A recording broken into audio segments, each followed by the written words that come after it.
Now, let me shift to the second story. Because while the tariff chaos was playing out in Washington, something even more dangerous was happening in the Middle East. President Trump gave Iran a deadline, 10 to 15 days to reach a nuclear deal or face consequences. His exact words were, quote, "We may have to take it a step further." And when asked what that meant, he pointed to previous U.S. strikes on Iranian nuclear facilities. I need you to understand the context here. This is not just rhetoric. There are 2 aircraft carriers in the region right now, dozens of fighter jets. The USS Gerald R. Ford, the largest aircraft carrier in the world, just entered the Mediterranean heading toward the Gulf. This is the biggest American military buildup in the Middle East in recent history. And Trump is putting a countdown clock on it. Now, the diplomatic side is interesting, and this is where I see a possible short-term risk for gold and silver that I want to be transparent about. Iran's foreign minister came out and said a deal is achievable. He said the talks in Geneva produced guiding principles that both sides agreed on, and that Iran would present a written draft proposal to the U.S. within 2 to 3 days. That is a very different tone from just 3 months ago when Iran was refusing to even sit at the table. But then I looked at the details, and the details tell a completely different story. Remember that Bloomberg headline I mentioned at the top? The one that says the U.S. accepted Iran's demand to maintain uranium enrichment? Let me now tell you why I think that headline was published at this exact moment, because the timing matters more than the content. This story hit the wire on a weekend when markets are closed, when gold is sitting above $5,100 and silver is above $84. If you are short on precious metals, or if you want to buy a dip before the next leg up, a headline like this is exactly what you need. Peace rumor hits the tape, metals pull back on the Monday open, you load up at a discount, the story gets denied or walked back 48 hours later and the rally continues. I'm not saying Bloomberg fabricated the story. They reported what Iranian state media published, but the sourcing is an unnamed diplomat quoted by semi-official state media. That is the thinnest possible source for a headline this big. And we have seen this playbook before. Remember how many times during the tariff negotiations there were unnamed source stories from one side designed to move markets? This feels exactly like the same thing. Iran putting out a headline through their own media to signal progress, soften the war premium, and strengthen their negotiating position. The actual substance of the story is that talks are now focused on technical limits, centrifuge counts, enrichment levels, facility locations. That is interesting, but that is not a deal. That is a starting point for a conversation that could take months.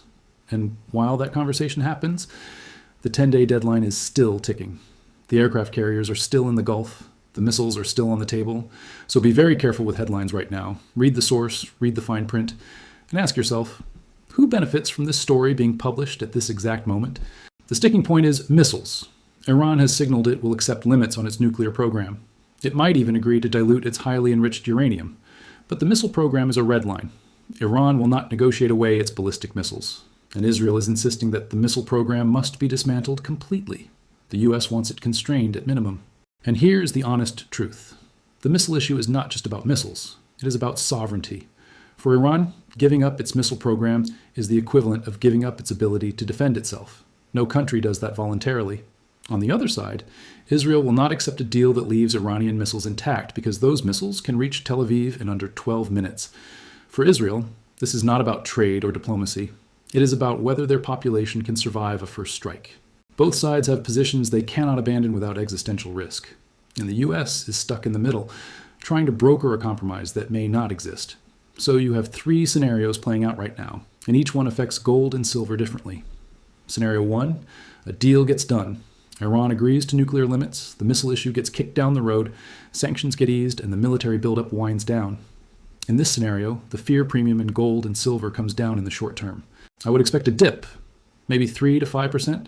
Not a crash, but a pullback as the war risk disappears. Silver might pull back more than gold because the industrial demand story does not change, but the safe haven bid weakens temporarily. But, and this is important, even in the deal scenario, the tariff chaos is still there. The debt is still there. The 150-day clock is still ticking. Any dip from an Iran deal would be shallow and temporary in my view. It would be a buying opportunity, not a trend reversal. Scenario 2, talks collapse. No deal. The deadline passes, and strikes are ordered on Iranian military or nuclear targets. In this scenario, gold goes vertical. I'm talking $5,300 to $5,500, possibly higher, in a matter of days. Silver follows with more volatility. Oil spikes. The dollar initially strengthens as a safe haven, then weakens as the fiscal cost of another military engagement becomes clear. This is the scenario that gold is currently pricing in a small probability of. If it happens, the move is explosive. Scenario 3. And I actually think this is the most likely one. The deadline passes with no deal and no strike. Both sides keep talking. The military buildup stays in place as leverage. Trump extends the deadline or quietly moves the goalposts. Tensions remain elevated, but nothing explodes. This is the Muddle-Through scenario, and ironically, it might be the best one for gold and silver over the medium term. Because it means the uncertainty premium stays permanently embedded in the price. No resolution means no reason to sell your gold. The fear just sits there, quietly pushing prices higher week after week. When there is a clear resolution, markets reprice quickly, overshoot, then correct. But when there is no resolution, when the situation just stays tense and ambiguous, that is when gold grinds higher steadily. No dramatic spike, no dramatic crash. Just a slow, persistent bid that never goes away. And right now we have both of those dynamics simultaneously. Tariff uncertainty with no clear end date, and geopolitical tension with no clear resolution. Both at the same time. Both feeding the same trade, both pointing in the same direction. Multiple catalysts are stacking on top of each other faster than the market can absorb them. Supreme Court ruling, new tariff, tariff raised to the maximum, Iran deadline running in the background the entire time. Gold and silver do not even have time to consolidate before the next headline hits. That kind of environment does not produce pullbacks. It produces staircase rallies. Up, flat, up, flat, up. Every new headline is another step. When was the last time you saw the U.S. in a constitutional crisis over trade policy and a military standoff with a nuclear threshold state? At the same time, I cannot remember one. And gold is above 5,100 right now. Silver is above 84. Those are not panic prices. Those are prices that say the market sees exactly what I'm describing and is quietly positioning for more. The fundamental case for gold and silver is not about any single event. It is about the trajectory. Every major government on earth is running deficits. Every central bank is trapped between fighting inflation and avoiding recession. Every geopolitical relationship is getting more adversarial, not less. Tariffs, sanctions, military buildups, currency wars. The direction of travel is toward more chaos, more uncertainty, and more reasons to own real assets that cannot be printed, sanctioned, or ruled illegal by a court. And here is something that nobody is talking about. The Supreme Court ruling did not just affect tariffs. It affected confidence in the dollar system itself. Think about it from the perspective of a foreign government. You're sitting in Tokyo or Berlin or Brasilia. You have spent the last year restructuring your entire trade flows around American tariff policy. You have signed deals, moved supply chains, adjusted prices. And then one court ruling wipes out the entire framework overnight. The next morning, a new framework appears under a different law with a 5-month expiration date. What kind of confidence does that inspire in the stability of the American economic system? What kind of confidence does that inspire in the dollar as a reserve currency? This is why central banks are buying gold, not because of any single event, but because the system itself is becoming less predictable. The rules change overnight. The laws get reinterpreted. The executive and the judiciary are fighting each other in real time over trade policy. No other reserve asset has this kind of political risk attached to it. Gold has no Supreme Court. Gold has no Section 122. Gold does not expire in 150 days. Now, let me give you my honest take on what comes next. Short term, the next 2 weeks are going to be volatile. The Iran deadline creates a binary event. If a deal happens, expect a dip. If strikes happen, expect a spike. If nothing happens and the situation just drags on, expect a slow grind. Higher. My personal view is that scenario 3 is most likely no deal, no war, just tension. Which means gold stays above 5,000 and silver stays above 80. Here's why I lean that way. Trump has already shown his pattern. He sets aggressive deadlines, threatens consequences, then extends the timeline and calls it progress. He did it with China on trade. He did it with North Korea. He's doing it with Iran now. The 10-day deadline is leverage, not a launch order. The aircraft carriers are there to make the threat credible, not to start a war. At least, that is my read. Could I be wrong? Absolutely. And if I am wrong, gold goes to 5,500 in a week. So being wrong here actually helps your portfolio if you are holding medium term. The tariff clock is the thing to watch. Those Section 122 tariffs expire in late July. Between now and then, every headline about whether Congress will act creates a new wave of uncertainty. That clock is ticking. And here is something else I want to point out. The Supreme Court ruling specifically exempted critical minerals from the new Section 122 tariffs. Silver is on the U.S. critical minerals list. That means silver imports are not subject to the 15% tariff. Think about what that means. Every other industrial input just got more expensive. Silver did not.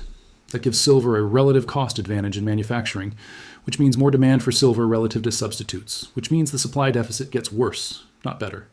The physical silver market was already under extreme stress before these events. Refineries backed up, mints closed to new orders, vaults draining. That was before the Supreme Court ruling. That was before the Iran deadline.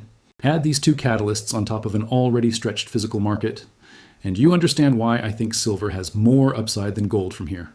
When gold was at 5,000 and silver was at 77 a few weeks ago, the gold-silver ratio was 65. Today gold is above 5,100 and silver is above 84.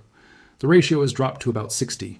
That compression happened in weeks. Some analysts suggest this ratio could go to 25 or 30 over the next several years.